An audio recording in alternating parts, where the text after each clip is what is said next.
the science. Suffice it that the blood of 1,000 men and women was spilled in these walls. Limbs twisted and broken. Eyes gouged from bloody sockets. Flesh burned black.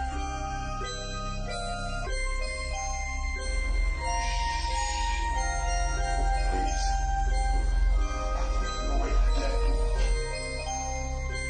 In death, there are no accidents, no coincidences, no mishaps, and no escapes.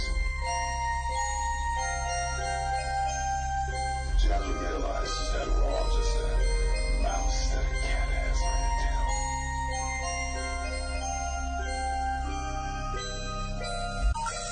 The number you have reached, 911, has been changed to a non-published number.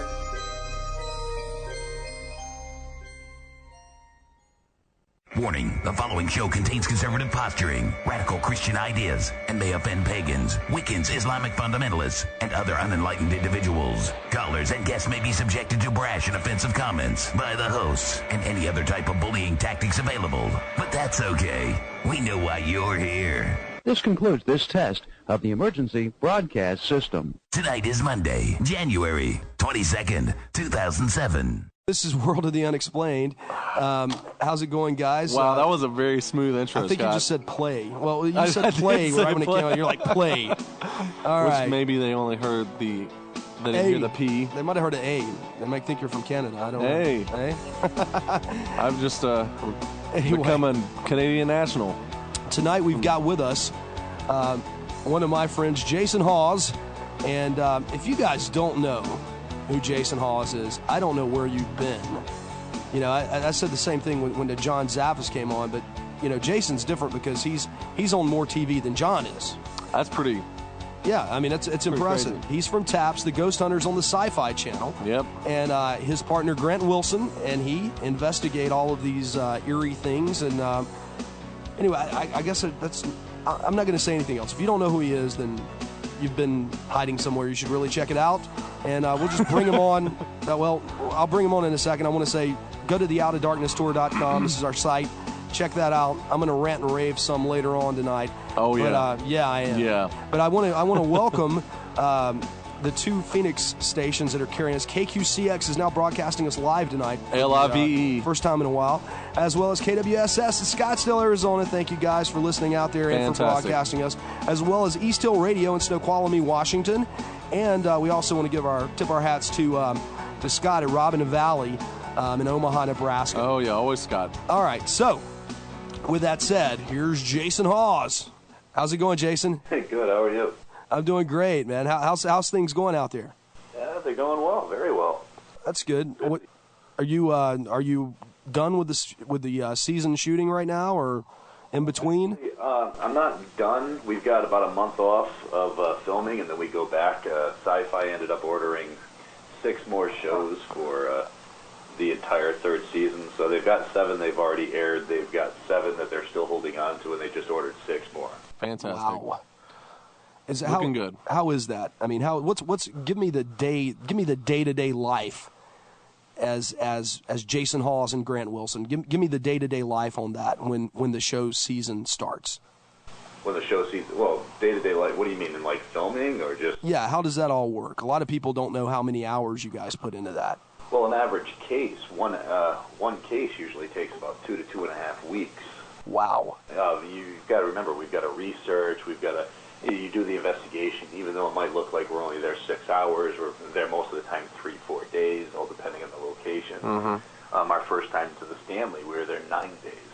9 days. Yeah, so then again, it looks a lot of times like it was only 6 hours, but it never really is. But, it just, we go in, we hear the stories, we do the investigation, we always do our research after the investigation. That way we don't contaminate ourselves and see what correlates with what our findings and so forth. And there's a camera crew that's always following us around, filming us doing it. Oh, that's awesome. Now, how long have you known Grant? I've known Grant since the early 1990s. Did you guys meet at work? No, actually, it's funny. When the internet started coming up, I created this little rinky-dink website, and it was on like one of the first AOLs. And, yeah, which was like ancient, let me tell you. 2400 blog, it took you an hour to load up in. Oh, man. Oh, yeah, I remember those days. I had the 9600 baud BPS. Yeah. That was back the best was the 2400 blogs that when you turned down, the lights in the room would dim. Because it's got these two cooling fans underneath it. But I created a website a long time ago, and Grant contacted me about a year or two after that. And he wanted to give me a hand redesigning it, and we just met up, and we became instant friends. The kid's like my brother. And out of that, our wives got to know each other. We started having our kids, and our kids started growing up together. We've just been, inseparable ever since. That's awesome. That's awesome. What now? When did you guys decide to do this radio, this T.A.P.S Para Radio thing? Well, T.A.P.S Para Radio has been something we've always wanted to do. Radio. That was where our heart was. When we started with T.A.P.S and everything, we wanted to actually get a radio station up and going that we were able to reach the people out there, to try to bring the paranormal into a respected area, and just get the name known and so forth. And finally, with the show going and everything else, we decided, it's time. Well, maybe we're not on any radio stations, but at least we can start doing a podcast and so forth. And so we just started having fun, because we're ourselves. We're unedited. This is just who we are. That is true. And, I think Grant and I together, we're really funny when we hang out. I think you know that, Jack. Oh yeah. we like to have a good time. You know what? If you can learn something and laugh at the same time, and it takes away the fear factor of it all, hey, then I guess we're doing it right. Definitely. Well, what have you learned as far as from what you tell us what your biggest misconception was going into paranormal investigation that was proven wrong as you become a more seasoned veteran? See, that's the thing. I never had any thoughts of it in the first place. I tried to go in with a clean slate, never expecting anything. And I think at first when I got involved, the biggest thing I had a hard time with was I expected that I was going to catch something every time I went out. And you come to find out, if you're really doing it right, you're able to disprove the place 80% of the time. So I think that was the biggest misconception I had. And it's, of course, you'll go for a year of investigating all these great places and not find anything. And then you'll have this one case that makes up for that year. So, definitely that was a big misconception. Never go in expecting that you're going to catch something. What is the most fantastic thing you've ever seen? What's the thing that scared you the most of all the stuff that you've seen out there? See, when it comes down to the paranormal, it really doesn't scare me. The homeowners scare the life out of me. Let me tell you, that's the scariest thing. But we've dealt with some great cases, and a lot of our cases that go on are still confidential. Because we do cases for people through the church. We do cases for I've done cases for senators, high-ranking public officials, police chiefs, you name it. And, we've caught some great evidence. We did a case in New Jersey that the furniture had a tendency to rearrange itself. How was that? And that we had to bring the church into that, and that was a great case, and it wasn't the spirit of an interior decorator, I'll tell you that. Now, how long have you known John Zaffis? Johnny, oh my God, I've known Johnny longer than I've known Grant. Oh, really? Wow. John's a good man, actually. When I first got involved in this field, I had my own personal experience, and John was there to help me out. And, he was there anytime I called him, boom. And initially, I started trying to work with John, trying to learn from John and so forth. And John's the next state over in Connecticut, but he's still a 3-hour ride. So I just wanted to try to start something more local, close to home, and, that's when T.A.P.S was born. Awesome. So now, what's coming up for you? And I know you guys go around to a lot of conferences and things like that. What's next on your conference to-do list?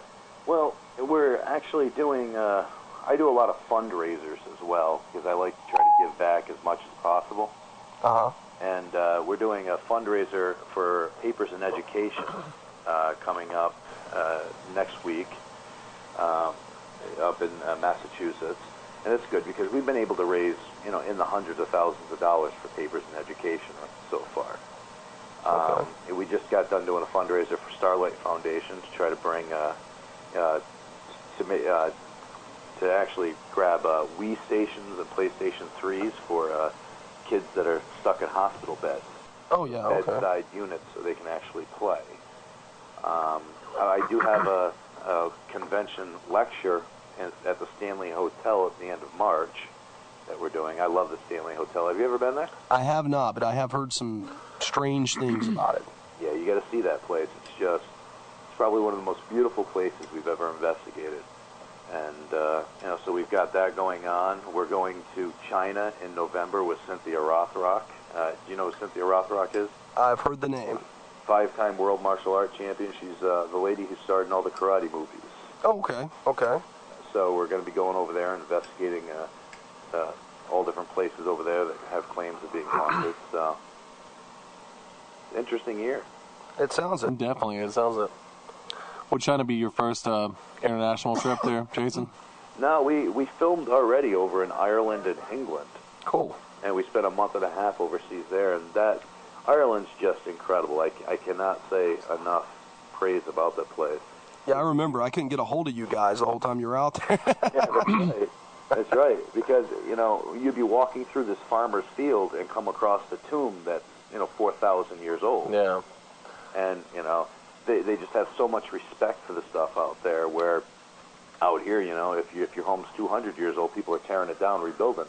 Yeah. So just to see the history and so forth out there, I think was the best thing.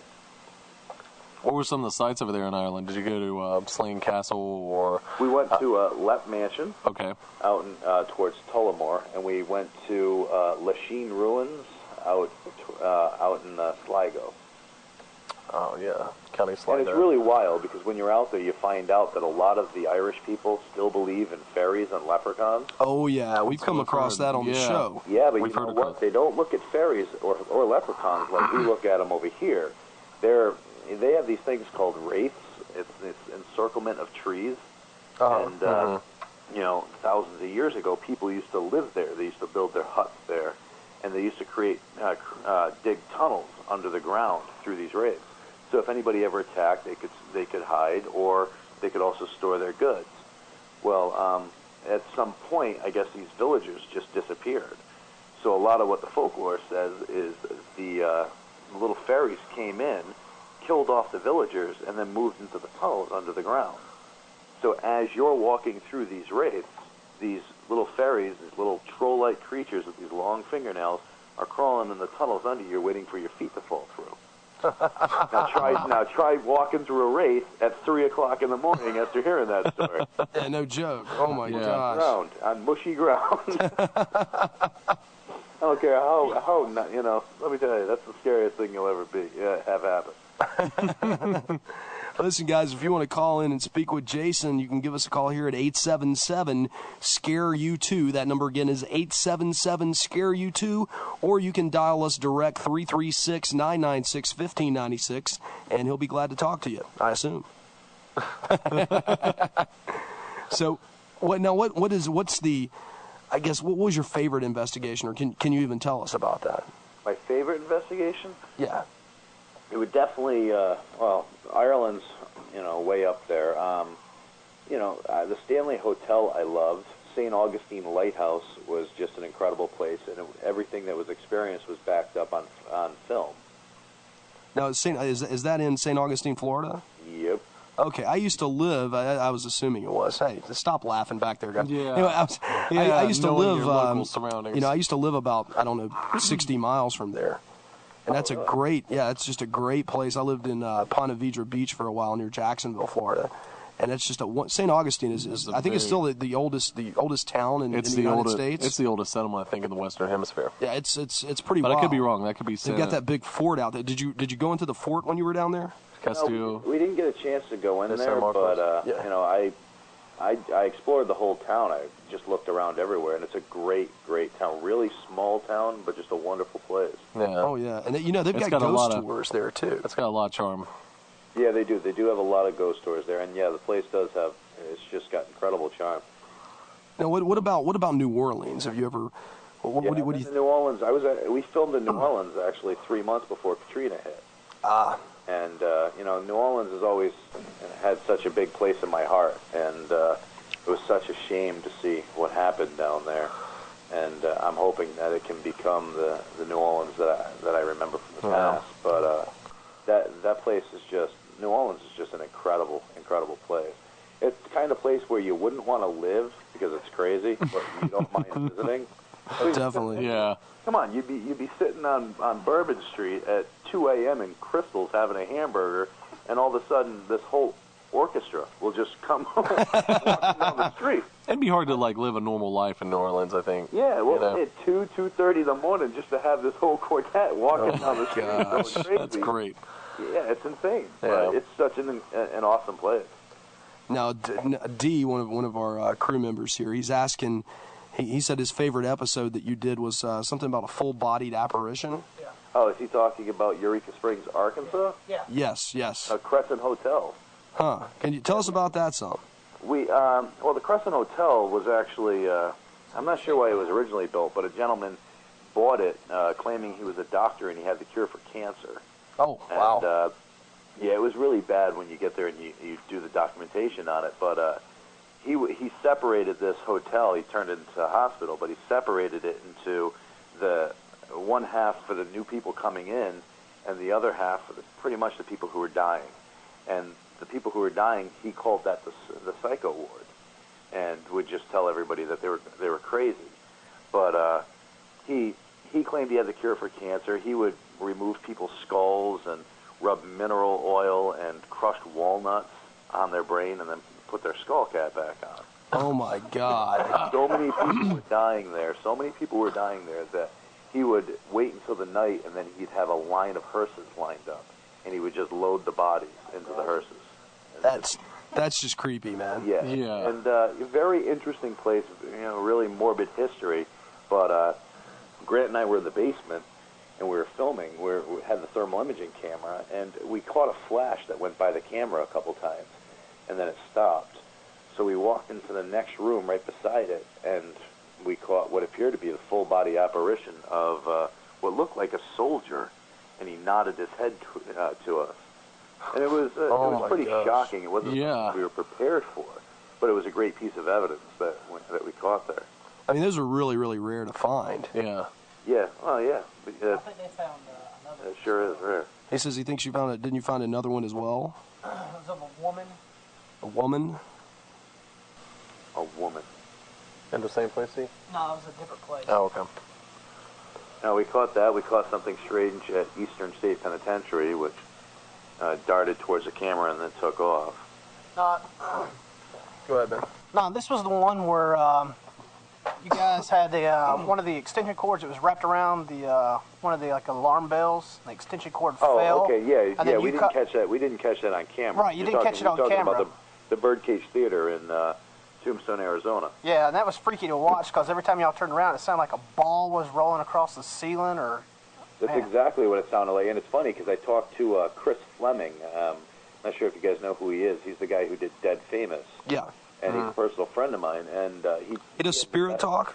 Yes. Yeah, okay. And he investigated that place. I believe it was just before or just after we were there, and he had the same thing where he was inside. He heard something that sounded like a ball rolling on the roof. It was weird, man. But yeah, Grant and I came around the corner and thought that what we were looking at was a mannequin. But and so you're waiting for your eyes to catch, and then all of a sudden the thing darts. Ooh. That was shocking enough. It disappeared. It darted, took off right down the stairs, and that's where we lost it. So you can't tell me you've never once about peed your pants on this thing, man. Come on. No, I never have, man. I got 5 kids. Very little in this world scares me. You know what I mean? And 2 of them are twins. Oh my gosh. Yeah. Wow. I mean, it's just what is your take on what's going on out there? See, I wish I had the answers. I believe when it comes down to a spirit, I believe it's the energy that has left this shell that we call a body, and somehow it's changed forms, and it's still there, it's still present. The thing is, for whatever reason, it's only visible at certain times or under certain conditions.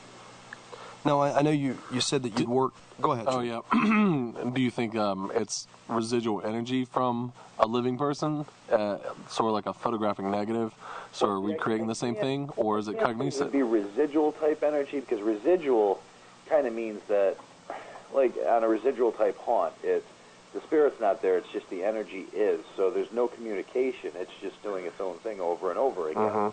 Where for some reason, some of this, a lot of what we catch is intelligent type haunts, and where they're interacting. So they seem aware that we're there, and at times we're aware that they're there. So kind of throws the theory of residual type, where a lot of times when you find residual type, you find that a lot overseas in England and Ireland, where it's just the same thing happens at the same time once a month or once a year. It's the doors open and close, or you hear the footsteps coming down the stairs. Yeah, I mean, excuse me. It sort of stands to reason somewhat, at least my personal theory about it. Sometimes, it seems like the life expectancies of ghosts, like intelligent communication kind of ghosts, it seems kind of limited. I mean, I don't hear a lot of stories about people finding, I don't know, somebody from the Napoleonic Army, or, we got a caller. I'm sorry, you broke up on that last. That's okay. We got a caller. We got a caller. What's your name? Where are you calling from? Yeah, this is Rich Anders. Oh, hey, Rich. How's it going? I have the answer to your question. Uh-oh. You want to know what kind of energy this is? Let me introduce you real quick, Rich. Jason, this is Rich Anders. He was a guest on our show back earlier this month. I guess that's all the introduction I need to give right now. I'll let you take it from there, Rich. What's your question, or what's your explanation? Well, the explanation is very simple.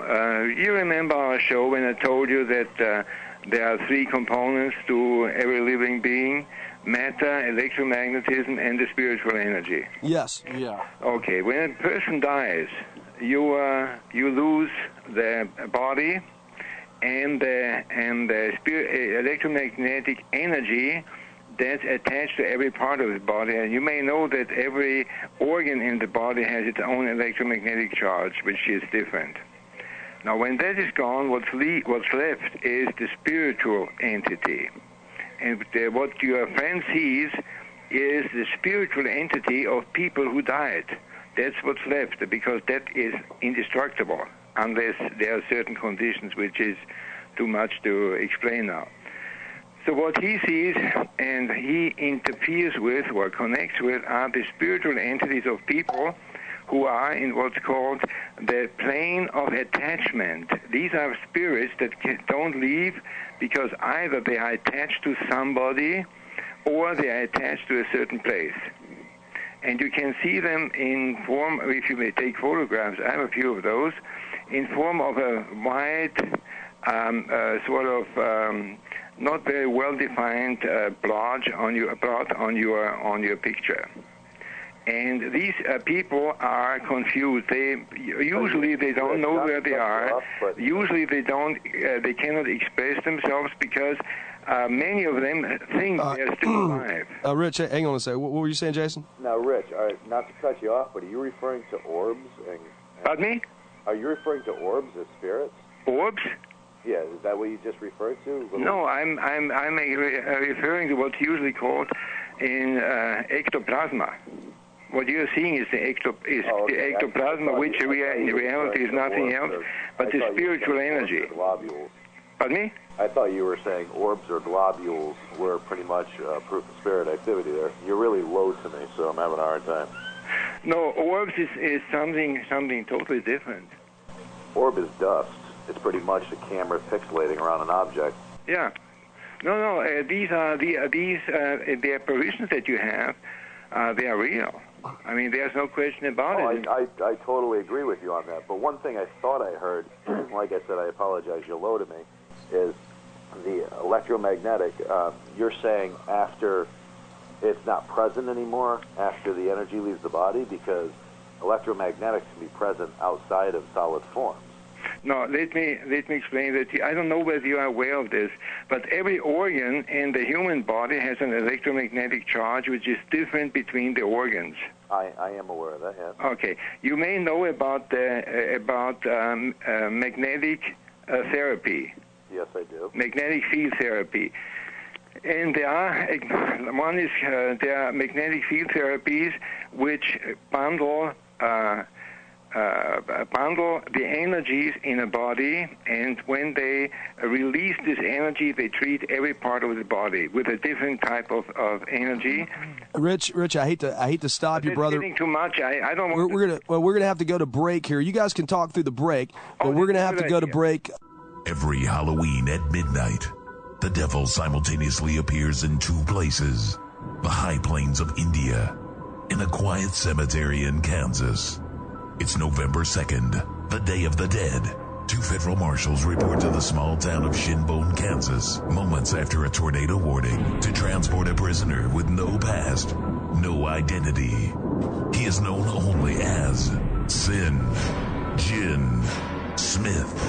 Starring Roddy Piper, Richard Tyson, Jonathan Davis, Kevin Gage, Gary Casper, John Vilbin, Billy Duffy, Charles Cypers, and Eileen Dietz. Check out the movie that critics are calling one of 2007's most anticipated horror films by visiting www.sinjinsmith.com. That's www.sin-jinsmyth.com. St. Jin Smith is a Snapkick Productions film, written and directed by Ethan Detmeyer. Coming soon to a theater near you.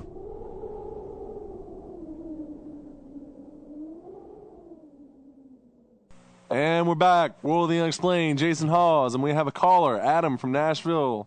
Go ahead. Yeah, I got a couple of questions. I was reading something on Wikipedia the other day in the Ghosthunters article. Just searching around on the net, just thought I'd look up Ghosthunters. It said something on there about Jason had somebody that was posing as him. Something about the FBI. I can't exactly remember exactly what it said. Oh, yeah. I was just curious about that. Well, I had a stalker that was actually making death threats to my wife and children. Oh my God! And, wow. I wasn't responding to him because at that point the FBI was involved, and he was making very graphic threats. Put it that way. He had my home address. He had everything. Oh, I don't know how he got it, but unbelievable. Because I wasn't responding to him, he took it upon himself to create an email address that was one digit off of mine, and started emailing the White House and you name it. The FBI Secret Service, telling him he was me and I was going to execute the president. Oh my gosh! And they say fame isn't fun. Yeah. On my twins' first birthday party, a bunch of black cars from the Secret Service pulled up to my house. Oh my God! And so I had to have the FBI come in, and they explained what was going on, and they worked together, and they ended up catching the man. And right now, his name is Barry Clinton Ekstrom, and he's serving 3 years in a Pittsburgh prison, and then when he gets out, he's on an ankle bracelet for a few more. But they did finally catch him, and he said he was my biggest fan, and that I knew it was all a joke. I should have known. So. Yeah, that's pretty crazy. So you're not his biggest fan. Second question was, went to a convention in Louisville, Kentucky, the Louisville Ghosthunters Society. Yeah. And they had a member of your team there, and they had that film from the Eastern State Penitentiary with the figure that disappears out of the darkness. And he was thinking that it was just that somebody fooling around there. That it was somebody who worked there fooling around there? Hello? Is that what you said? Somebody who worked there was fooling around? Yeah, he thought it was somebody that was working there that got in there somehow and was pulling a joke on you guys. I was just curious how you felt about that. Well, see, I know it's a tough call because I've always had torn feelings on that, so it's a tough call because, first off, there's only one way in and one way out of Eastern State. There's 30-foot walls, so it's not like somebody's going to climb the wall.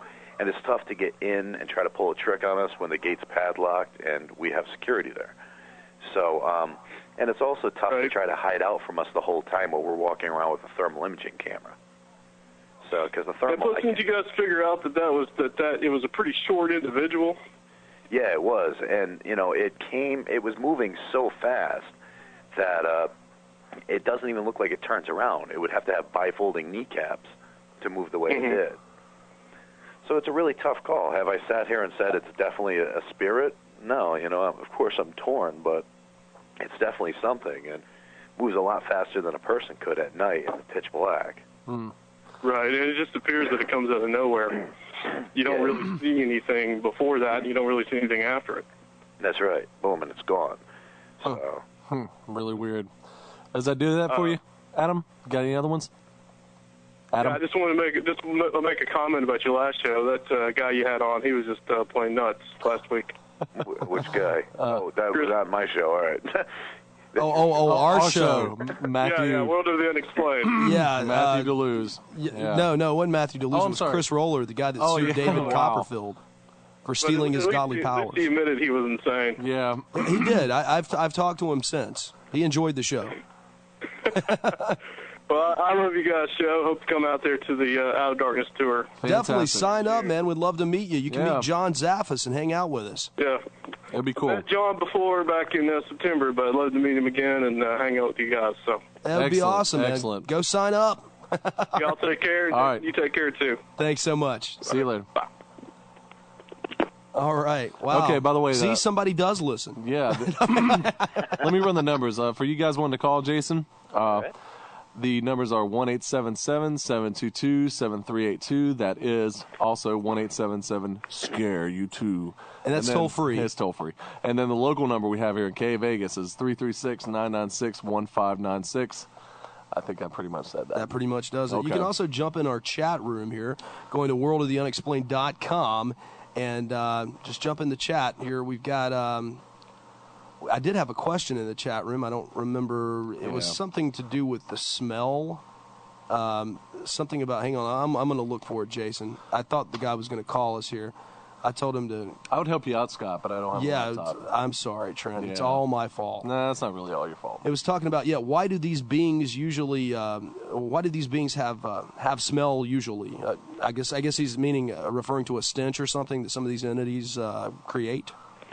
See, it's tough. It could, it's a tough call because when it comes down to inhuman type haunts, you get a whole different kind of smell. You get things that smell like rotting flesh and just nasty, nasty smells. I'm sure you've talked to John Zaffis in the past. You know that. Yeah. When it comes down to spirits, sometimes people smell sweet perfume or flower type scents, other things. It could just be the energy that's in the room giving that scent off. Mm-hmm. It's kind of weird. My mom, who claims to have seen a number of spirits, said that one of the things that preceded them was a sort of a earthy, musty smell, like a smell of turned earth or damp, earthy smell. That's all she described it. Any of those you can run across? I've never really come across the earthy type smell myself, but it's the first time I've really heard it put that way. Did you ever work with Malachi Martin at any point in time, Jason? I talked to him a few times before he had passed. I didn't work directly with him. Okay. Well, I mean, I know in his book, Hostage to the Devil, which I'm sure you've read. Great book. It is a great book. That's a creepy book, too. We were just talking about this the other night, man, because I had read the book a few years ago, and I'd given it to Trent's. Well, I told Trent's wife about it, and she bought a copy, and I said, "Now, let me tell you, there's going to be a time in this book when you're reading this where you have to put it down and walk away from it." Yeah. Because you're not going to be able to sleep. I'm serious. Yeah, my it particular creeps you out. My particular one was Rooster and the Tortoise. Oh, last man. One. For some reason that struck I still me. haven't made it through the whole book yet. I got to the end, and I just picked it up the other day again, but I told Trent, I was like, "Trent, you've got to read it." And Trent's like, "Oh, yeah, whatever." I don't really buy into exorcisms. Trent gets through about, 3/4 of the book, and he puts it down. Rooster and the Tortoise, I mean, that last case really struck me as disturbing somehow. Which one? What'd you say? You don't really believe in exorcism? Yeah, I'm sort of divided about the whole notion of exorcisms, and I'll just leave it at that. He's a heretic. It's a tough call because every religion out there, from every different walk of life, has their own style of exorcism. That's true. That's true. So it just makes you wonder. It's just like, every race out there, or every religion and so forth also talks about the paranormal and everything else. So. Yeah, they have their own explanations, cultural explanations for things that are beyond. Yeah, our the only reasoning. difference is science. A lot of times, science likes to label it things and give medication to take care of it. Yeah. Well, how do we know that all 100% of those cases are actually what they're labeling it? It's like schizophrenics. Break it down. Okay, what if, and this is a big if. I've been dealing with Adam Bly and a couple other psychologists on this matter. What if out of all the people that are labeled schizophrenics, 85, 95% are, but maybe what if just 5% of them are just becoming sensitive, but they're still being doped up and labeled schizophrenic and thrown into a home? That's true. And I'm sure if you suddenly were just walking around like a normal person and all of a sudden this, your mind had become open to things beyond traditional senses, I mean, that probably would mess with you a little bit if you didn't have absolutely, but you think about it, schizophrenics have a tendency to hear voices in their ears and their heads, you know what I mean, and so forth, and so don't sensitives. Yeah. So, you know what I mean? Where's the line that you divide the two? Exactly. So I'm very positive that some people that are being labeled as schizophrenics are just becoming sensitive, and they're not aware of it. And you know what I mean? So it's tough. Yeah. Now, I want to go back to just what I said about Malachi Martin earlier and John Zaffis as well, being that you have worked with John and you have spoken with Malachi. I know Malachi had mentioned a lot of times this putrid, rancid smell that would accompany some of these hauntings, and I know John's mentioned it before as well. Do you find that this is the case sometimes in your investigations? Oh, yeah, that's what I said just a little while ago. We've worked on cases in negative, inhuman-type haunts that you walk in and it smells like just rotted garbage or burning flesh. It's the nastiest thing you've ever smelled. And it's funny, John and I go back years and years ago. John and I worked on this one case out in Vermont, and it was, come to find out, I can't label the town, but ask John about it next time, but pretty much the whole town was involved in the occult, and it was a setup on John and myself. Gosh. So John and I show up out there in a blizzard, and we drove John's little piece of crap Ford Escort wagon, all right, and we show up to this house in a blizzard, and, we're trying to help out. None of the equipment's working, all these strange things. You go down into the basement, and there's a little board covering a hole in the far end of the basement, which if you open, leads to another room with all occult symbols drawn in there. Uh-oh. Which in the far end of that has another room that leads out into the middle of this little bushy part of town. Well, we found out what we were up against. People were in the abandoned houses across the street watching us, so we decided to get out of there, and we were chased. And it was not a good situation. You know what I mean? Having to call the police and try to make sure everybody in your family is going to be okay and so forth. That is really. I still remember that night too, because John's window. I rolled down his window to get the snow off, and it froze in the down position. Oh man! No. Highway in the middle of a blizzard, doing 40, 45. I bet he's cussing you, man. Of course, I'm the guy driving. Yeah. I was John's chauffeur. I can hear John cursing now. So that was in Vermont, then, you say? That was way up in Vermont. Okay, note to self: don't go way up in Vermont. Then. Yeah, well, hey, I live in Rhode Island. I'm not too far from there. So. Yeah. I was gonna say, all you guys live up north, up there where it's freezing cold. Is it cold up there right now? You guys got snow? Yeah, it's a nice warm 14 degrees, I think, outside. Oh, right. Yeah, nice and chilly. We just got some ice the other night. Yeah, it was nice. That's about it. Yeah, I think it got up to. Yeah, I think it got up to 50 today. Scott, I think we're the wrong conversation. Hey man, I just moved up from Florida a couple years ago. Here, I'm dying. Yeah. But well, that's awesome, man. Well, what's in the works? Can you tell us anything you've got in the works other than the show, or? Oh, geez. Grant and I are actually talking with a company right now that they want to make a comic book on us. Uh-oh. Yeah. Grant's going to have to wear the tights and cape, though. I'm sure he's going to love that. We're talking about that, and it's going to be on some of our case studies. We actually signed a book deal with Simon & Schuster, and awesome. That should be out this year.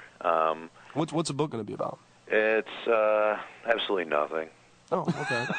Great. Well, people will buy it. Just tap taps on there. It's going to be pretty much about taps and how they came up and where they started. It's going to have a lot of our case studies in it, okay, and so forth. And I'm dealing with a company right now that wants to put together a video game, an online video game for TAPS. Oh, that would be cool. Yeah, it would be. So it sounds like you're casting your net pretty wide there. No action figures? Come on, man. Well, we'll have to do the bobbleheads.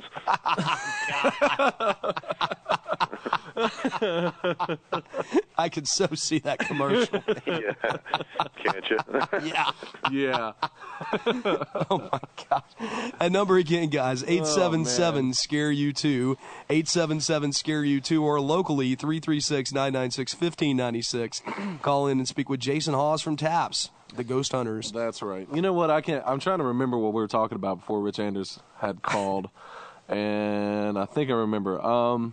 Basically, what my point was, it seems like a lot of ghosts don't seem to be that. I mean, you go to old haunted places, like you say in Ireland, but it doesn't seem like there's any more. I don't hear of it anyway, of intelligent creatures that are many, many hundreds of years old. Like I said, a soldier from the Napoleonic armies or the ghost of Alexander the Great. You don't. When you get overseas, you really do. When you get overseas, there's a lot of spirits from. It could be 1,000 years ago that are still claimed to be there. Okay. So I think it all depends. You got to remember, we're in the U.S. What's really, what's old for us? Right. It's New England. Yeah. We're 300-400 years, and you know what I mean. But you got to remember, over there, they've been around for 3, 4, 5,000 years. Yeah. So there's been things going on. That's true. So, and kind of, if you're over there, it's funny because when you're in England and Ireland, if you don't have the haunted house, you're kind of the strange guy. Nothing's wrong with our house at all. What was it like going over there as far as like a crowd response? I'm sure every now and then if you're in the U.S. you get mobbed. Do you have that same kind of attention over there as far as that goes, or is it more so? Or do they say, they're trying to be like most haunted? Well, over there. Oh, ouch, dude! That's just wrong. I'm just messing with you. Did you hear that? I think they're joking. No, I didn't hear him. That's probably for the best, Jason. Go ahead. He said, or did they think that you guys were trying to be like most haunted? And I said, oh, wow. Right, yeah. Yeah. Remember, I didn't say that. I think this phone. Yeah, exactly. Oh, we lost him. No, I was. But. No, you know what? Over there, the show, actually our show just started airing over there when we, just right before we had gotten there. So, it was, a lot of people knew who we were. People over there are very respectful. They're just great people. But, no, it's nothing like in the United States. And it's definitely different over here. Everybody knows who we are, and I'm pretty obvious. I stand out, 6 foot, old.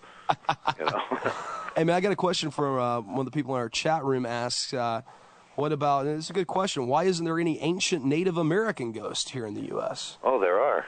Okay, well, we were talking about super old, 300 years, we're talking New about England thing. Well, I did a case out in Charleston, Rhode Island, not too long ago, of a ghost, what was it, Tarragami, and, they were able to track that name back through the tribe that is out in Charlestown, Rhode Island, and the some of the people from the tribe actually helped me on that case. Also, wow. we were called into a case a few years back for an amusement park in New York State area, that has activity of Indian haunts because they built it on what used to be an Indian burial ground. So you do get those, and the Indians were very spiritual people. Right. Oh, definitely. What have you didn't you guys go out to the USS North Carolina? What was that? The ship, the USS North Carolina? Yeah. What did you find there? North Carolina, it was a great ship, huge. We call it, there were a lot of shadows, a lot of banks. Doors would open and close by themselves, and on that ship, that's strange because those doors are really heavy. Oh, yeah. Grant and I at one point chased something down the halls and around the corridors, and it's an interesting ship with I honestly believe that place to definitely be haunted. And I hate to say that. I'm going to tell you right now, I wouldn't be hanging in the bowels all alone. Out of let's say out of 10, every 10 cases, how many do you find to be a true haunting? Well, on like average. I said, we stick pretty much to we're able to disprove 80% of them. And it's funny because a lot of people are like, well, then why on the show are you catching so much? Well, that's because first season we filmed 10 episodes, but we did 40 cases. Oh, God. They only played 13 of them. Yeah. On second season, we did 23 episodes. We filmed for a year and 3 months straight. Oh, my God. We did, I can't even tell you how many cases we did. But they took the best out of those and aired them. Yeah. And, same with what's been going on this season. We film numerous cases that'll never air because, I don't think somebody wants to sit there and watch 46 minutes of us absolutely catching nothing on this boring night. Yeah, and they watch the whole show. I was about to say that. Exactly. Oh, there's nothing here, and then the credits roll. Exactly. No. Okay, tell us about the plumber thing, man. I've got to know. We've talked about it before, but I want these people to know you guys are still Roto-Rooter plumbers. Absolutely. That's a recession-free industry. We're never going back to the outhouse. Oh, God. And you guys do mainly the corporate stuff now, the commercial stuff? I try to stick to commercial work because, in a sense, the show, there's been a lot of people who purposely break their toilets and stuff and try to get grand in there. Oh, by the way, while you're snaking the toilet... There's a weird noise over there in the bedroom. Could you, look around for a little? Yeah. Just after you're done with the toilet, if you get a chance. I could see where that would go. So what we try to do now is we pretty much stick to the big commercial work. We'll replace hot water tanks or whatever at hotels and restaurants. And now, how often do you really get a chance to do that, though? Seeing the busy schedule that you guys are constant under? Filming and whatnot. You know what? We get a chance. You'd be surprised. We get a chance a lot more than you'd think. Of course, during filming, Roto-Rooter's really good with, hey, if you need time off, take it. They're getting advertising, and they know that, so they're doing well. But while we're done filming, it's pretty much right back to the grind, the normal lives. Huh. Now, what about? I've got another question in the chat room. This is from Chris in Atlanta. He says, building off of the American Indian ghost, has TAPS ever considered investigating areas that aren't buildings, major battlegrounds, locations that were known as mass murders, etc.?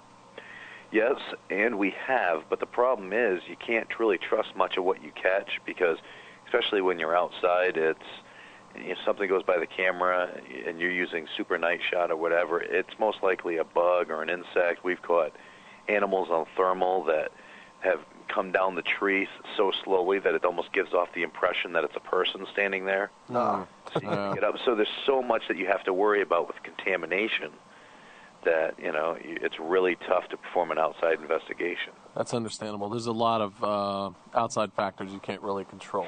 Exactly, and a lot of people don't think of that. Yeah, that's true. That's true. Excuse me, I don't know what's wrong with me tonight. I don't know what's wrong with you tonight either, Trent. I've got a cold, man. I'm dying here. I'm trying to keep it from going out of my I just have to clear my throat every 10 seconds. I've got a good story. I've told this before on the air, but I'll tell it again because I don't think I ever told Jason about it. And this is when I first met John Zaffis, and I picked him up from the airport, right? I go, and I'm waiting on John. I see him. He comes out. We go in. I've got this old pickup truck that I'm driving at the time, too, because my car was all trashed. And so I pick him up at the airport in this old S10 Chevy pickup truck. And I'm thinking, oh, great. He's got to put his bag in the back. I hope there's not water in the bed, right? Oh, we put the bag in there. He's talking on the phone. He's ranting and raving about to one of his agents or something. And he doesn't seem like he's in a good mood. So I don't say anything. He just kind of says hey to me, waves his hand up. Well, we get in the truck, and we're riding down the road. He finally gets off the phone. We start talking. And I haven't had a cigarette because his plane's late. I haven't had a cigarette in probably 35, 45 minutes. So I'm I'm thinking about it real hard. And he's looking at me, and I'm looking at him, and we're talking a little bit. And I can tell he's a little edgy himself. Well, then I'm I look over, and I see this pack of cigarettes in his pocket. And I'm like, you smoke? And he's like, you smoke? We're like, oh, thank God. We're all like, smokers bringing members of the paranormal community together. Exactly. It was a really funny situation, though. Nothing brings them together. Because you know how it is nowadays. Everybody's. Those who don't know John sit there and a lot of people, when they first get around him, they think that he's unapproachable and he's not a nice guy, but John's one of the nicest guys in the world. Oh, totally. Very true. He really is. He's a great individual. And, I bust on John hard. And, we have a good time together. We're old friends and so forth. He's a great guy, and I just want everybody to understand that. Oh, yeah, he's got a great sense of humor, too, but when he gets... And you know what? John and I might not agree 100% on things in the paranormal, but you know what? I have the utmost respect for that man, and he respects me. So it's a mutual thing. And when he starts an investigation, he's dead on serious. Yeah, I mean, he'll joke around with you and everything, but when he's at work, he is a professional. He that's is for working sure. exactly. Real great guy, though. And he is joining us for our Out of Darkness tour. I'm going to mention this again. I've got to get all the cheap plugs in I can. Yeah. Out of Darkness tour. Go to outofdarknesstour.com, or you can sign up. Tickets are only $50, guys, and or you can purchase the VIP for $75 and have dinner with the Wotu crew: John Zaffis, Bill Schneblin, Terry Bain, Laura Placeris, Dr. Alvin Prophet. Did I get everybody? I think I did, and more if I didn't. So check it out, outofdarknesstour.com. Guys, we're going to have to take a short break here in a little bit, but if you want to call us, give us a call here and speak with Jason. The number here is toll-free, 877-722-7382. That's 877-SCARE-YOU2. Roswell, UFOs, flying saucers, alien abduction. Are we alone? Information regarding this and many other questions about the unknown are only a click away at www.theufostore.com. TheUFOstore.com offers hundreds of DVDs about UFOs, aliens, crop circles, conspiracies, Bigfoot, suppressed science, ancient mysteries, and the latest DVD releases like Dan Aykroyd Unplugged on UFOs and the Alien Files 5 DVD set. TheUFOstore.com also offers the book Roswell, It Really Happened by Jesse Marcel, one of the last survivors of the Roswell UFO crash that examined the spacecraft wreckage in 1947, revealing its hidden secrets. Log on to www.theufostore.com and request a free UFO Store catalog. To receive a free catalog by mail, call 541-523-2630. That's 541-523-2630. And we're back here on World of the Unexplained. We're here live with Jason Hawes. Give us a call here, 877-722-7382. That's toll-free, 1-877-SCARE-YOU2. And locally, 336-996-1596. Yeah. That's Apologies for the dead air that happened. Yeah, that was Chuck's fault. No, I'm kidding. That was my fault. We'd sent those guys out to get some stuff, and we were messing with the board and doing some things that we really shouldn't do during a show. Probably should wait before or after. That's but right. You know how we like to do. We like to keep it real. Keep it real. So now, Jason, tell me about is there any this? I'm really curious about this book you're putting out. Has it been? Are you done writing it? Are you in the middle of writing it? What's going on with that? It's pretty much just about done.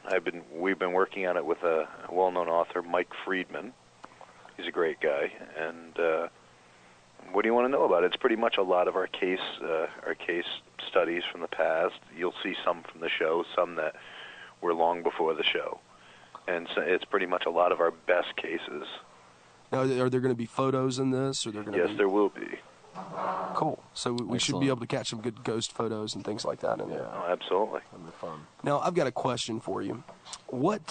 How do you feel? What is your stance, like, from a religious perspective? As far as I know, John is a Roman Catholic, and I know you say you don't agree on everything. What's your stance on that? Well, I was born and raised Catholic. When it comes down to religion, I do believe in a higher power.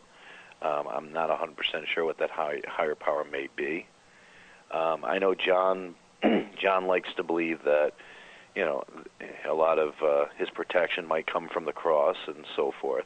I believe your protection comes from inside of you, that your power is all within you. And, so when it comes down to religion, I don't get too much into it.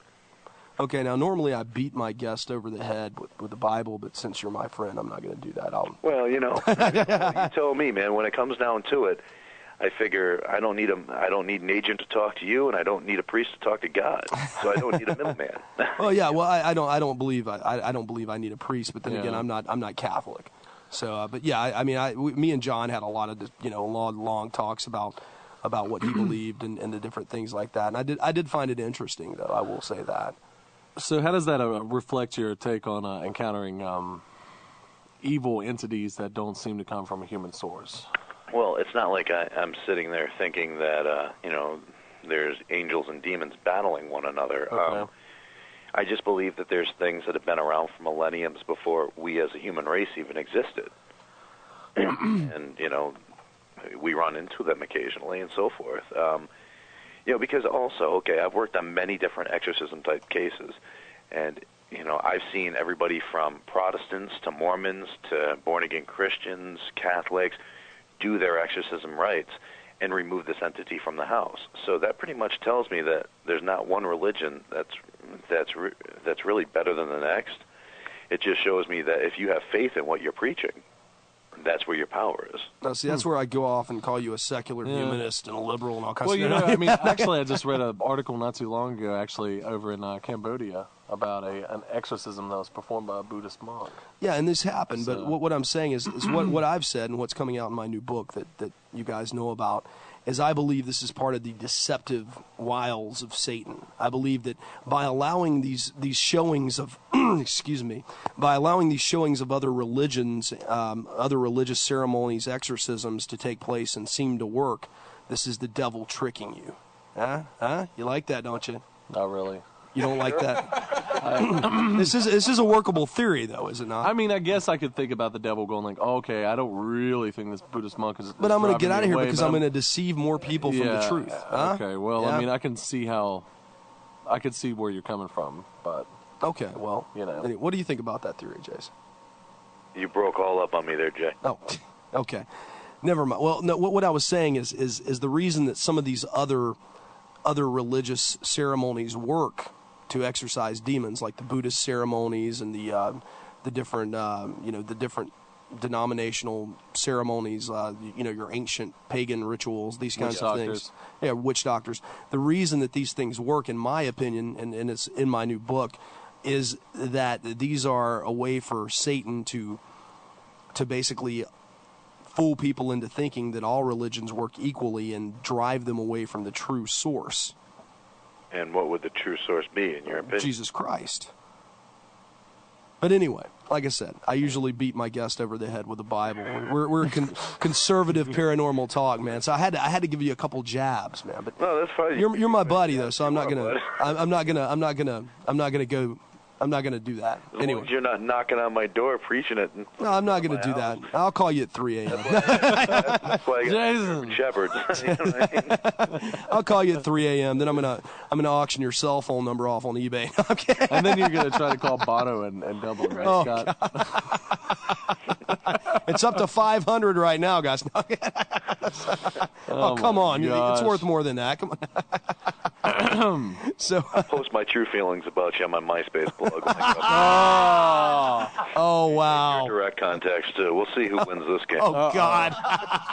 Oh, I think we know already.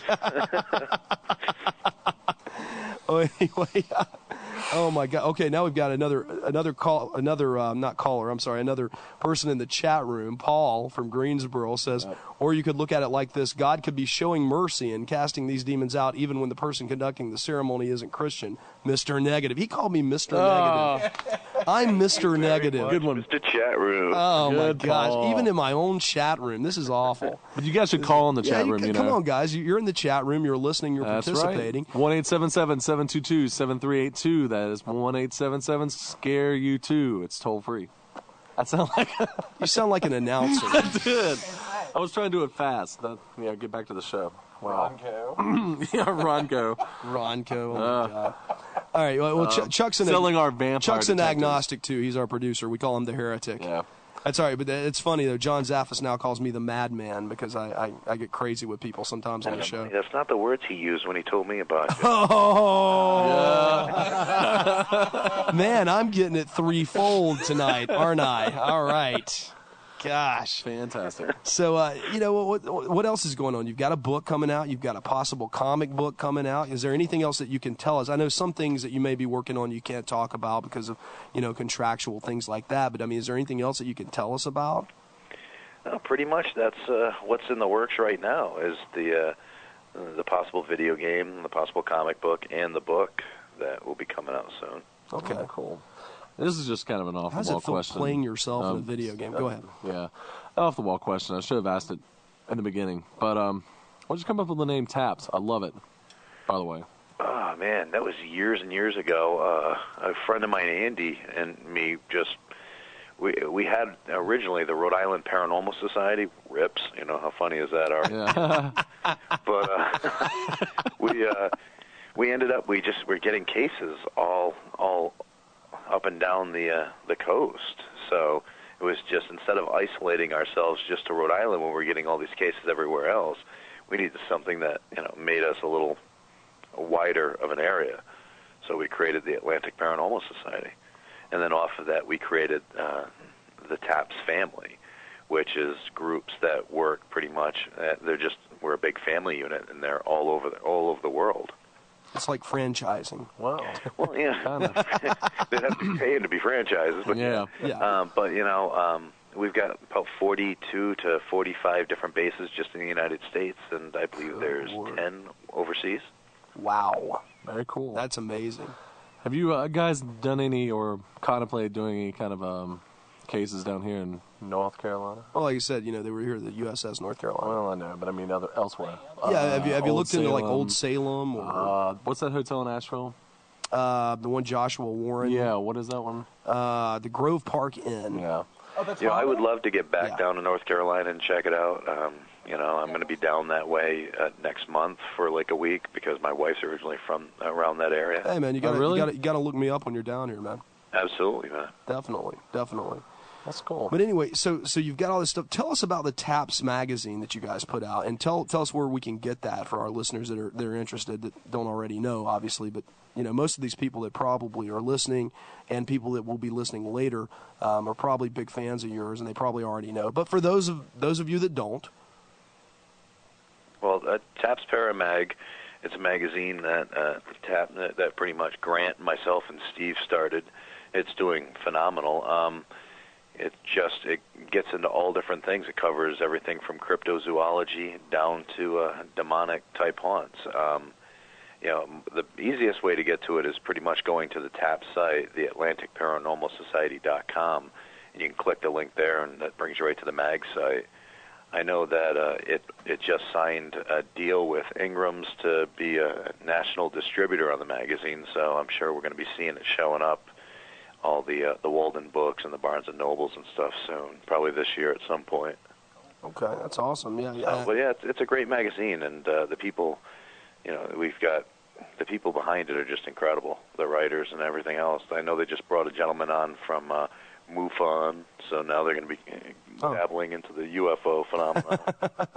You know, that's really popular stuff. We get more requests for that kind of stuff on here than it's ghosts and UFOs. That's our two major. That's our two major requests in the show. You know, planet hunting. Yeah, so I mean, I think that's definitely a good way to move. But that's great that you're actually going to be getting that magazine out into the Barnes and Noble and some of these bigger outlets. How many's on that staff there at the magazine? Geez, at any given time, it could be 30 or more. Okay. So, yeah, of course it's a full magazine, so it takes the writers and the graphic artists and so forth, and it's a great outlook. Okay. Really, there's a lot of great information in it. Now, when are you going to? When is your next conference? I think I'd ask you about this. Is it anytime soon? The next actual conference we're doing is at the Stanley Hotel in the end of March. All right. Who else is going to be there with you? It'll be actually John Zaffis will be there with me. Oh my God! All right, we're not plugging this one. No, go ahead. that's far away. Go ahead, John Zaffis. Chris Fleming will be there. Oh wow. Grant and I, and there'll be a bunch of people. You know, and it should be good. You know, I look forward to actually hanging out with John and investigating with him again. It's been a long time. Yeah, definitely. No, I can't say that. That's not true because he was with me last year. I brought him on a TVK. So, it's been probably over 10 months. Yeah. Oh well. Hey, you know, it works like that sometimes. I guess the paranormal community, you know, years ago was so small, and today it has grown to an exponential number. What do you think is the cause for this?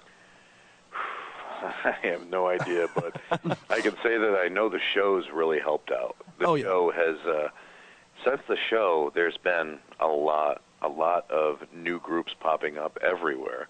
Oh, I know. They just multiply. Yeah, but there's also been a lot of great people who've gotten into this field. I've heard from other groups out there, TAPS family groups and so forth, of nuclear physicists, forensic scientists, police chiefs, and so forth that have been all coming in, getting involved in this field. And TAPS alone, we've got one guy who builds equipment for NASA involved. We've got a nuclear physicist. We've got people who work in government jobs that we really can't even put their picture up on the website because they can't have that. But it's just to see the people that have been coming into this field, the professionals. I just really think the field's benefiting. That's true. It lends itself a little bit of credibility too when you have these people with. Oh, it really does. It really helps out. A good background of clinical science. Well, Dr. Al Prophet, a friend of ours that we did an investigation with him and John Zaffis. Al is actually a teacher at Western Carolina University. He's a professor there, and he it's the first time he was very psyched about doing it. He had put together a paper on ghost research, and he was actually presenting it to an educational board at this summit meeting that he got to go to in Hawaii. Yeah, no joke, right? Hawaii. Poor guy. Yeah. Poor guy, all the way out in Hawaii. World of academics. Yeah. But, all right, shut up, D. Has everyone been to Hawaii but me? Okay. Yeah, one time All right. I was there and I drove a Ferrari for a very rich man. And all right, Magnum. Busted cases. And So, but doesn't this paranormal stuff, don't you see a lot of harm coming from some of these groups too, mainly the inexperienced ones, the kids that go out there and they could hurt themselves, get in trouble. Get into things that they don't know what they're dealing with, maybe. Yeah. What do you think about that? Well, you know what? I totally agree with you. And there's been more than enough groups that have popped up that we've gotten calls on because they've either gotten into cases that are well over their heads, or they trespassed on a property without the proper permission. And it's funny because you'll see all these groups pop up, and then you'll start seeing a bunch of them just phase out. And also you get the groups that pop up thinking that they're going to go out and start catching things and, go to all these cases and never see anything. So, that takes away the fun for them on it. Yeah. So, yeah, it's going to happen. But I'm sure out of it as well, there's been just as much positive that's come into this field as the negative. No. Ghost hunting does appear to be a very patient business. Oh, yeah. As Trent knows. What? What do you... No, I was talking about when you guys were down there in the basement, all night. Oh yeah, It was just over like Twin long, Lakes. tedious. It was a lot of. We did see some standing. cool stuff happen though. The faders on our board moved by themselves, and while John Zaffis and I were sitting on the couch, the VCR behind us and the TV just came on. Yeah, just like that. By itself. It was no really creepy. No apparent reason whatsoever. Yeah, I think you can hear me scream like a little girl Yeah, in that yeah, you go, archive. "What was that? What was that? Did That you was see Chuck. Chuck screamed like a girl too. Yeah, we Yeah. were both freaking out, man. It was some crazy stuff going on there. Maybe it was just set on a timer. Do what? No. Sit on time. actually- No, it wasn't. It was No. yeah. It was. It just popped up, man. It was. This is John Harding's old house that wrote the Tar Heel Ghosts. Yeah, but One of our favorites down here. oh yeah. North Carolina's got a wide range of things, and I'm sure Rhode Island has also got a wealthy history of these eerie tales, especially as old as it is. Yeah, I imagine so. Well, yeah, New England, you definitely get a lot of the old haunts. You got to remember that the people were not prepared for the winters when they came over here. And they're still not today. But 2 weeks ago, a week and a half ago, it was 65. Now it's 14. But no, they weren't. And so, they'd starve to death, they'd freeze to death, and so forth. And it definitely led to a lot of the so-called haunts. And there was also some vicious battles over here between the Pilgrims and the Indians. Oh, yeah. Whole areas that were just slaughtered down. So, No. Have you done any Civil War stuff? no, I really, I haven't. I've headed to Gettysburg and I've checked that out a few times, but never to really do an investigation. Just pretty much go down for my own and just look around. Now, what got you started in all this, Jason? At what point, what age were you when you said, this is something that I'm going to be a ghost hunter? Yeah, well, okay. I was about 19, 20, and I just had my own personal experience that I've always kept private. But it took somebody who was a total non-believer in the field and made me realize that there was a lot more out there than, what I saw. And from there, it just became a passion to try to understand how these things are possible. And who would have thought that, it being a hobby and me just looking for answers would turn into what it is today. What does your wife think of? Well, I'm sure she's okay with it now, but what did your wife think of this before it got, stupid huge for you guys, and you guys, got famous? And well, my wife, I met my wife in 7th grade. Oh, wow. Yeah, so, we had our first child in 10th, so, Well, I guess she's okay with it. Yeah, so, she's always been such the backbone. She's just a great woman, and she's always stood right beside me through everything. So my wife, she's just wonderful. Oh, that's awesome. That's awesome. Yeah. So she's never said, Jason, you need to cut out the ghost thing. We got bills to pay. Yada yada yada, that kind of thing. Power bills due. No. And you know what? To be honest with you, if she looked at me tomorrow and said, I want you to leave the field, I would. Wow. I would do that because my family's first. Yeah. But my family has always been so supportive. My wife has been just wonderful, and I'm just going to keep on trucking forward as long as I can. What do your kids think of it? My kids love it. I bet so. I have 5 kids, and it's funny because I've got 3 daughters, 16, 12, and 6, and I've got my twin sons that are about 2.5. And I come home, and my 6-year-old and my twin boys will have the flashlights and the EMF meters waiting. Oh my God! And so I have to go in, and we got to do this whole mock investigation, and they learn so much because I can tell you, my 6-year-old came up to me it was about 4 or 5 months ago, and when I got home, she's like, "Dad, we need to do an investigation in my room." She goes, "I was down there, and I kept on hearing a sound." So I was like, all right. So we go down, and we're just looking around, and she's doing, if there's somebody here, give me a sign of your presence, and just walking around. Well, all of a sudden, she heard the sound, and I heard it too. Well, she looked around. She spent the time investigating, and she ended up finding out that her Furby had a low battery. It was making that little noise, which was a startling noise. But you know what? She figured it out herself. She took the fear factor out of it, and she went and she was able to figure out exactly what it was, and that's huge. It is. It's very cool. Although Furbies kind of creep me out a little bit. Furbies are creepy. They creep me out too, man. I wasn't going to show her that I was scared.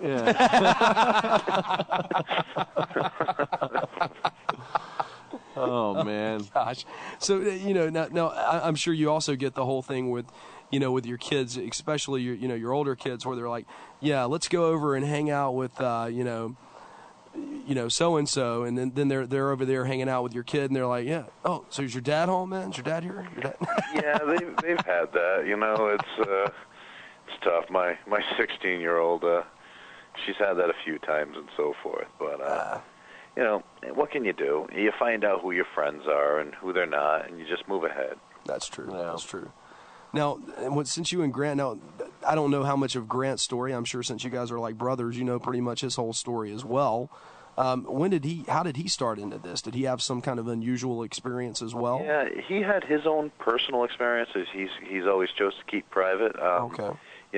But that happened. What is it with you guys? But that happened when he was in his teenage years, and so forth. And it just led him down the same path. It's what got him interested in this field in the first place.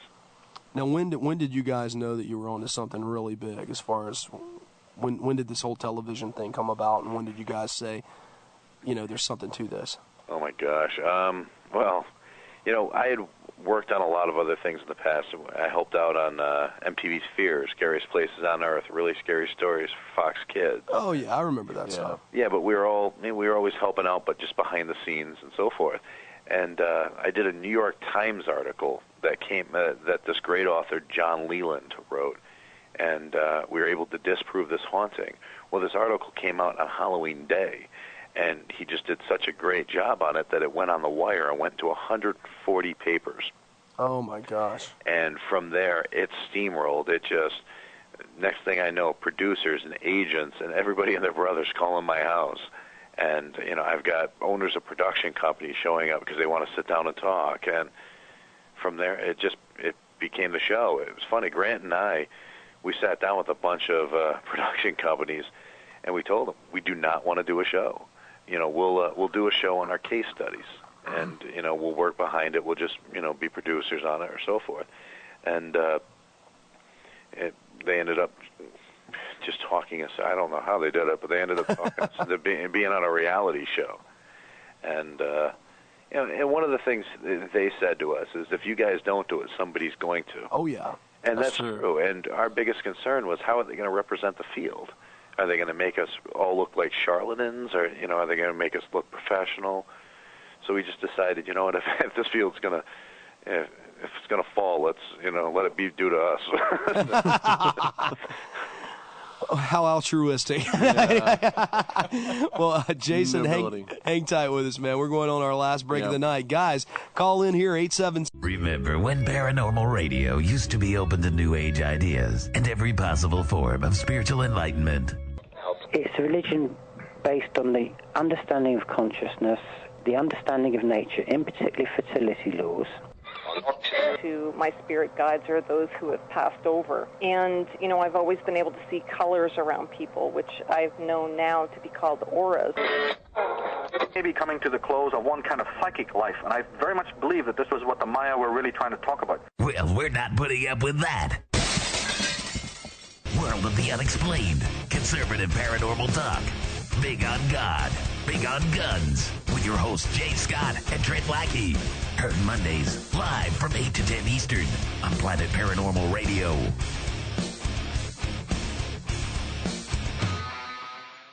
And we're back. Final 20 with Jason Hawes from T.A.P.S. That's right. Guys, I'm gonna rant the last 10. So, guys, if you want to talk to Jason, last chance. The numbers are 1-877-722-7382 or 336-996-1596. That first number is toll free. 1-877-SCARE-U2. Yeah, come on, guys in the chat room. Pick up them phones, man. Don't be see you in there. Yeah, we see you. We know you're there. We know you're there. Yeah, we so see call in. And all you people listening online, we see you there too. And we want to shout out to The Point, 99.1 FM KQCX, the Southeast Valley's real alternative, and KWSS 106.7 FM, Arizona Alternative Radio. Thanks a lot for carrying us live tonight, guys, and continue to carry us live in the future. I want to shout out to Omaha, Nebraska, as well, to Robin Valley, and to East Hill and Snoqualmie, Washington. Thanks a lot, guys. We appreciate it. Fantastic. Anybody listening in those areas, feel free to pick up the phone and call as well. Toll free 877-SCARE-U2. I have a question for you. I actually had a... Oh, go ahead. Well, no, okay. All right, sure. All right, Jason. Have you ever been in a place or working on a case where you found you did find some kind of something there, and B, it was very, very, very angry at you being there, and C, that you felt strongly compelled to leave? Has that ever happened? I've worked on negative type cases, so-called demonic activity cases that have definitely made their presence known and made it known that they were very unhappy to have us in the premises. They moved objects at us, scratches, things like that have happened. I've never really felt to the point where I feel compelled to leave, as if scared for my own safety. Right. Maybe that's stupid on my behalf, but as I've always stuck around. Yeah. Makes for good TV. Well, that's true. All right, that was pretty much the question, Scott. I was just going to say, comes from D, actually, and it's a great question. Has there ever been a time that you wanted to go to investigate a certain place or a certain house or a building, and the owner would not let you go in to do it? Yes. Yeah. My goal, what I really want to investigate is the Amityville, the so-called, George Lutz horror case. Yeah. What do you think about that? You know what? To be honest with you, I know George has passed, and God rest his soul, but I don't believe a word that they had said. They were in a house that was well beyond their abilities to pay for in the first place. So, and there were too many people that were paid off in that case. The real estate agent, the lawyer, all paid $10,000 and made to sign a non-disclosure agreement. Wow. So there's a lot of those things that very few people know about. Now, have you tried to get into that house? Yes, we have. It's owned by a man, and it's not the Beach Boy, but his name's Brian Wilson. The Beach Boy. He's not willing to let anybody in to investigate. And you also need to remember that the last few families that have lived in that house over the last 20 or 30 years have not claimed any paranormal activity. So now, yes, the house did have a brutal murder, the DeFeo murders. Yeah, Ronald DeFeo. Yeah, it's, I went to one of George's presentations one time where he showed an autopsy picture and then placed it over this picture that looked like he had photoshopped and claimed that the youngest DeFeo was still in the house and he was a demon. And that, come on, let the kid rest in peace. Now, John Zaffis, he feels differently about this, doesn't he? Yeah, well, like I said, I respect John. Yeah, I no, I agree with everything. I'm just saying because his aunt and Uncle Ed were involved. God rest Ed's soul. And it was a terrible thing. But and I don't know if I guess John at that time, I don't know if he participated in that or if he was too young. I'm trying to remember what year this was. It's back in the 70s. So John would have been probably in his. John would have been 20s? at that point what, 75? Wow. I'm sorry, wow. John, I swear. John would probably be in his. I'm in so much trouble. Right not until he hears it. Yeah, we'll send him a copy tomorrow. No. I'll call him and tell him ahead of time. No, but I mean, John would have been what, his late teens, I guess, during this time. I don't know if I would think so. And it's nothing against Ed and Lorraine. Ed was a great guy. I really am not. I know Lorraine from passing here and there, but it's just one of those stories that I think some people thought would sell, and it did. Well, the author died. The guy that put that down in book form, he died mysteriously, I believe, and a lot of people connected to that have died mysteriously. I don't know. I don't believe the case. All right, fair enough.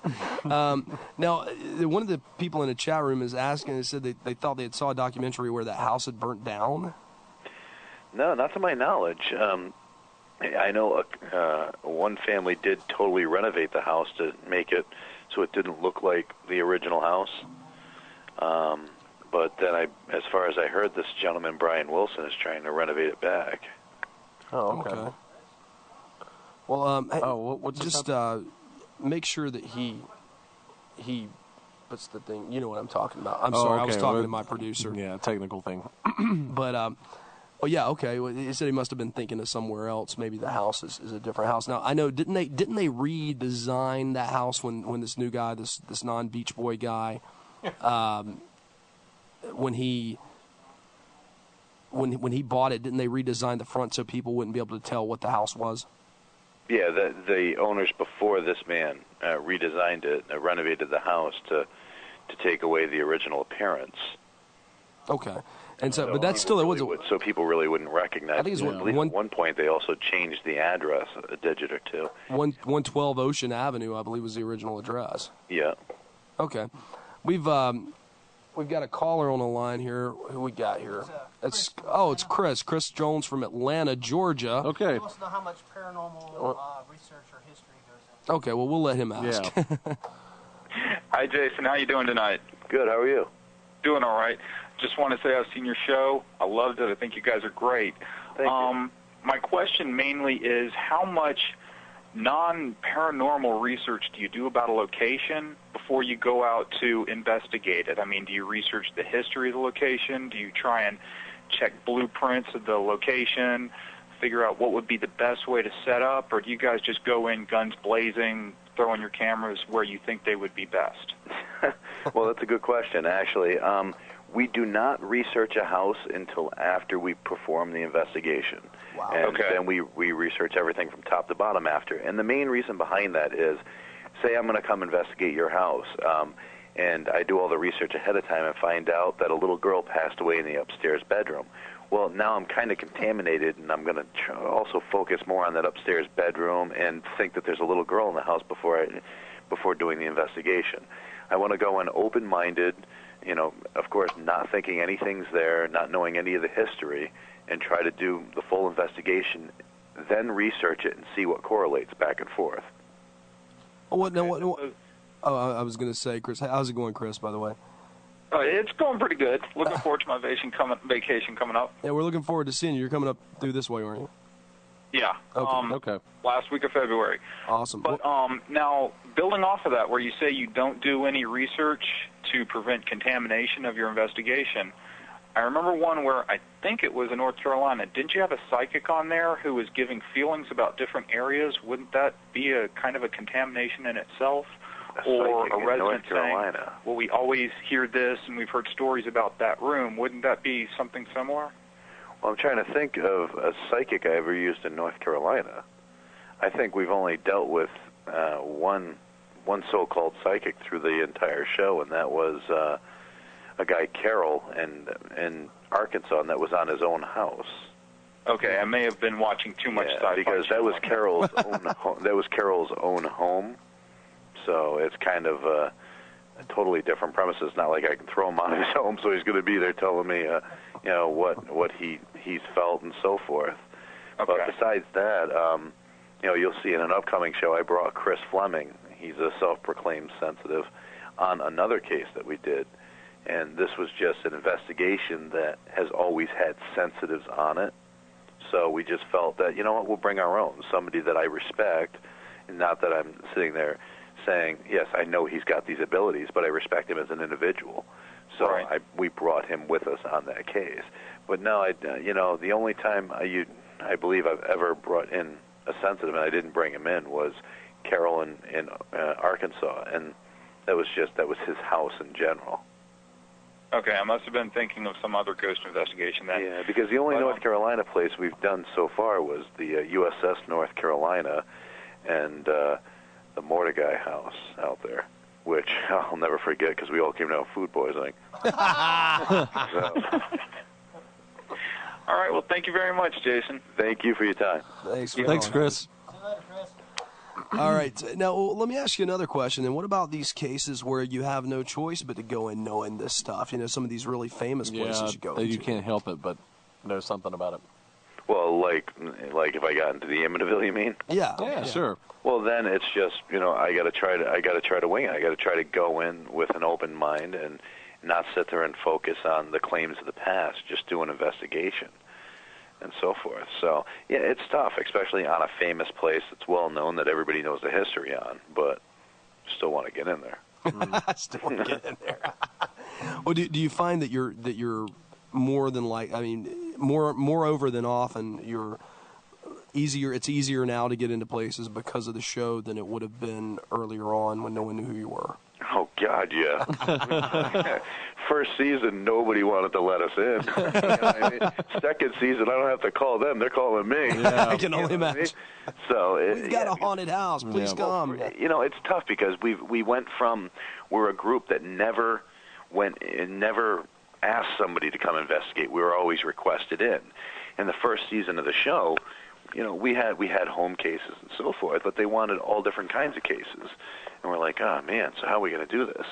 So we ended up calling some people and calling some places and being like, you know what, I've heard that this place believes it to be haunted. We'd like to get out there and check it out. And a lot of places were really like, we're all set with that. So, come second season, the show did so well in first season, and so many people knew it, that these places that turned us down at first were now calling us saying, no, you guys are welcome to.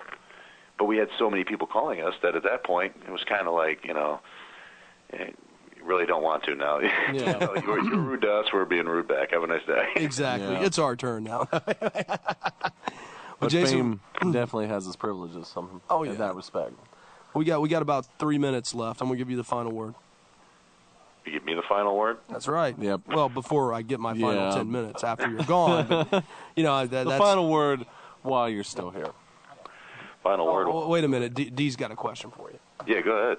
Has there ever been anything that's happened on your show while you're filming that you didn't get caught on film, and then you guys have to actually go back and redo it for the camera crews for the show? No, the only time you'll ever see anything like that that's sometimes filmed in that order is the pitch.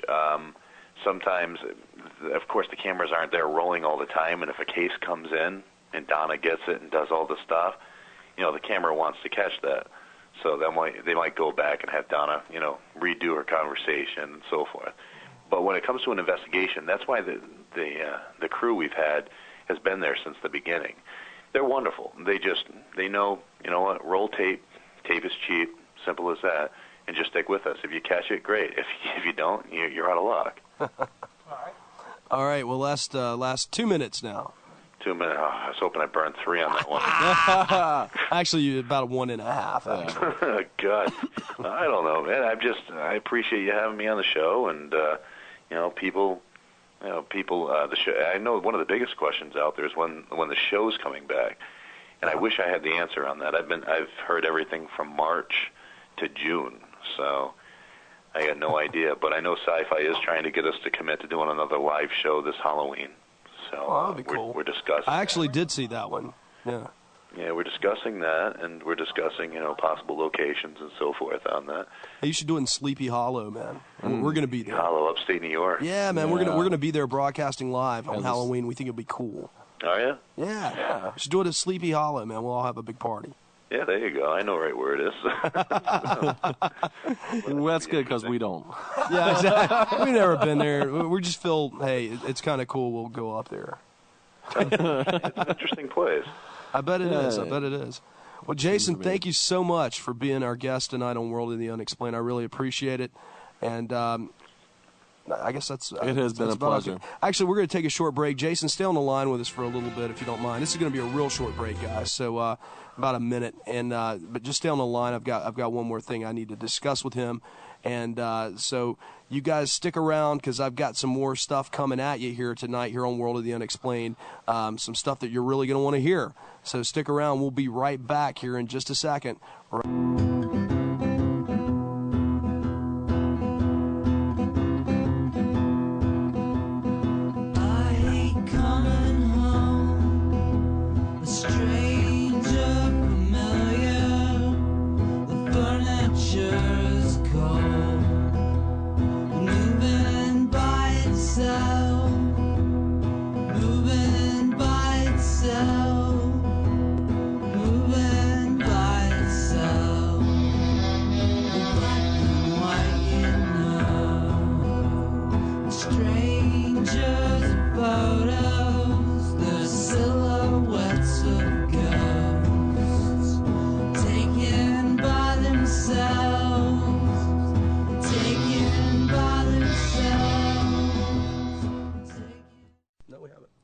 All right, we're back. Jason Hawes. That was a great interview. Oh man, a great he's guy. an awesome guy. Yep.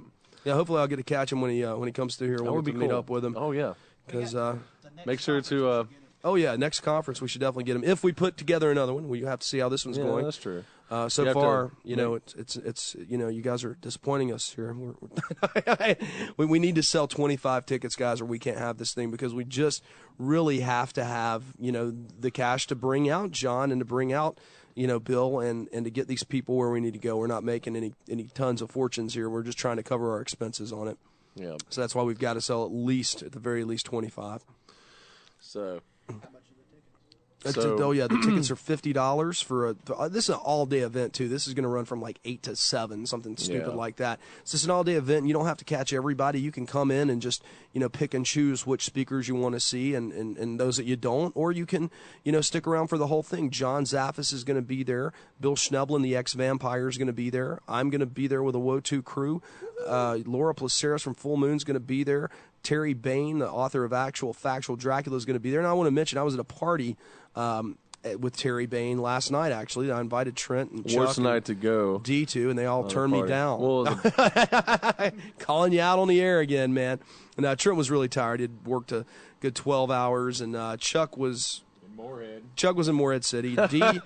D was catching up on studying. So, and the weather was really, really bad. Yeah. We were having freezing rain and stuff, and me, I'm crazy. I went anyway. I would have done it had I not gone to work. Yeah, honestly. Oh, I know. You guys would. Chuck's like, I might defending have ourselves.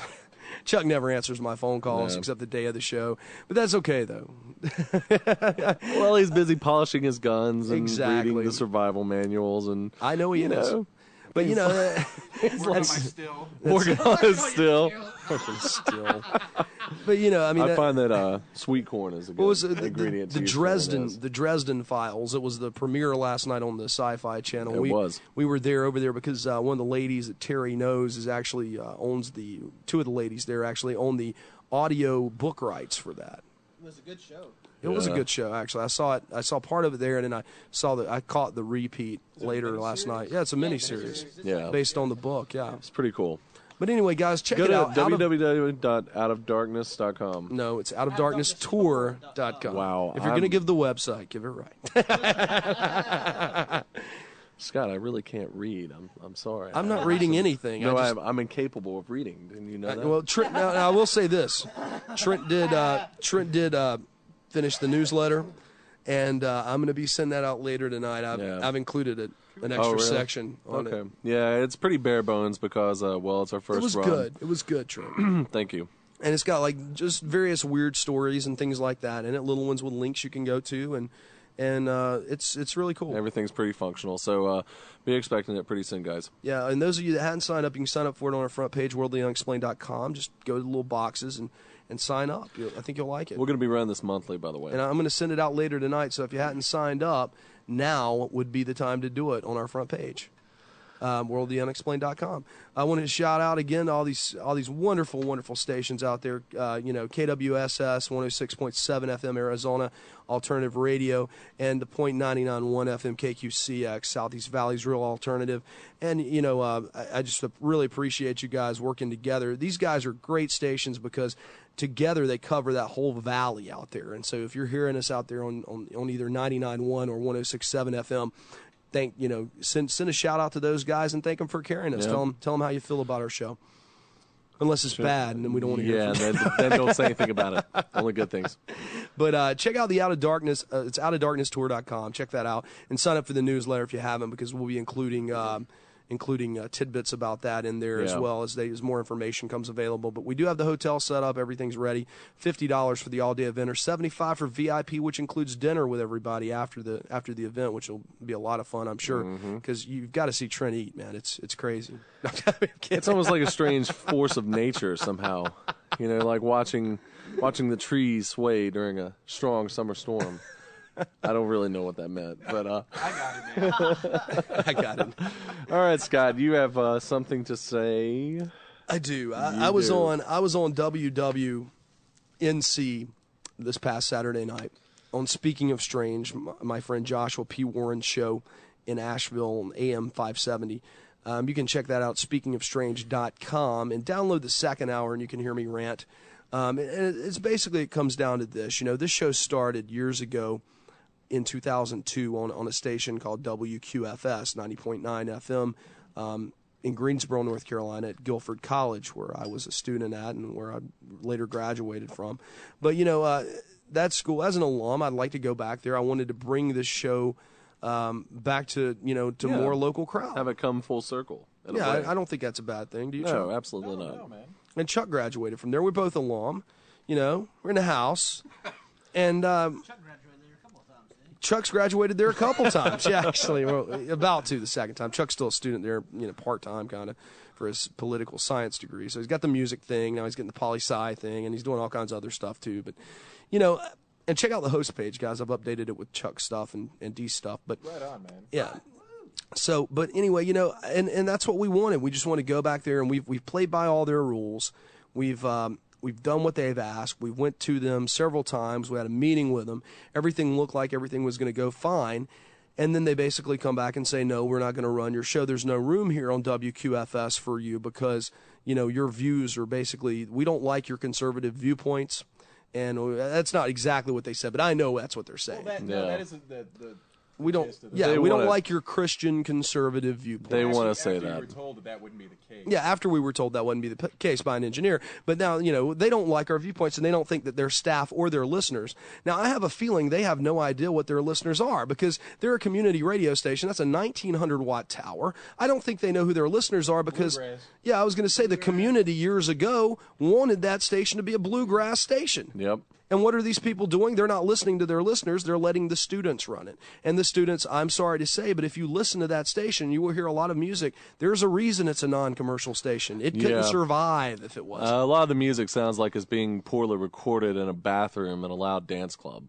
And that's why we wanted to bring that's just some my life. opinion. We wanted to bring some life to that station and bring a good show in. Now, they do have 2 pre-recorded shows, and they also told us they wanted to stay away from talk.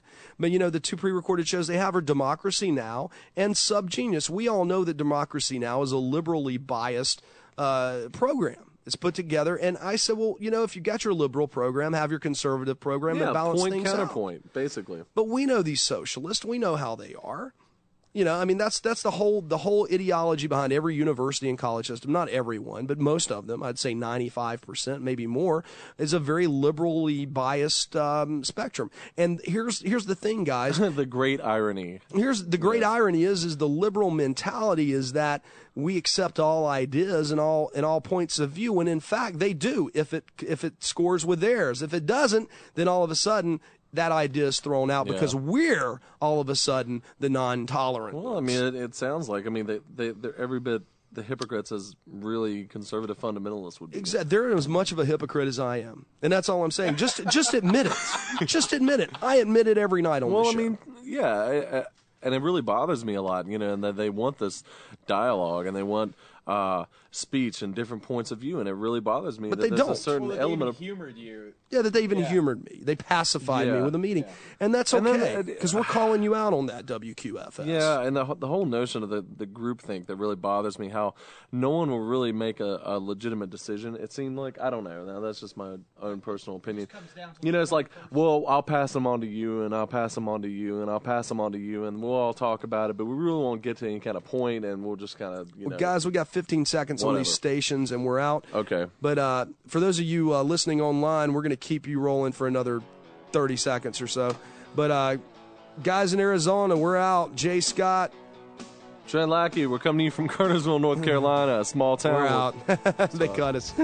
All right. Well, not shoot. a problem. We got to be better. We got to be better at that. Yeah, well, anyway. A small town.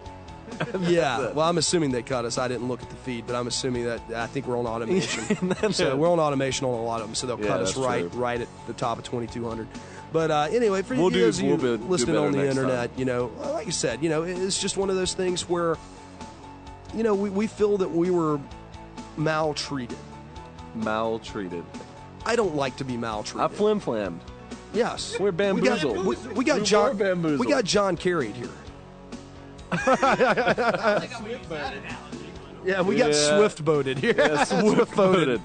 Swift boated. Just makes me want to throw hands, I'm serious. I don't really know what that meant, but Trent's throwing hands at me. No, throwing hands. But I mean, it makes me sick. It makes me sick that these kinds of things go on, and I just want the truth of the matter. That's all I want. Yeah. If you're gonna say, if you just told me in the beginning, we don't want you. Because you XYZ, instead of trying to go a roundabout way of being intolerant, why don't they just come out and tell me they're intolerant? Well, I mean, it's a whole passive aggressive thing, really. It sounds like, okay, we're gonna butter you up a little bit, and then let's we're gonna fake democracy. Yeah, I mean, really, what it comes down to, we're just gonna put on the motions of it, when in fact we already have this agenda in the first place, and just I can't say that. Anyway. It makes me. You can't handle the truth. it makes me angry. Thanks, Chris. I'll just. I know it's keep a few it good men reference. Yeah. Anyway. Okay, well, let's try to do this again, Scott. All right. This is Jay Scott, your only JD DJ on WOTU. And this is Trent Lackey. We're coming to you from North Carolina, Kernersville, North Carolina, a small town where we talk about big things. We'll see you around. Chuck? We out.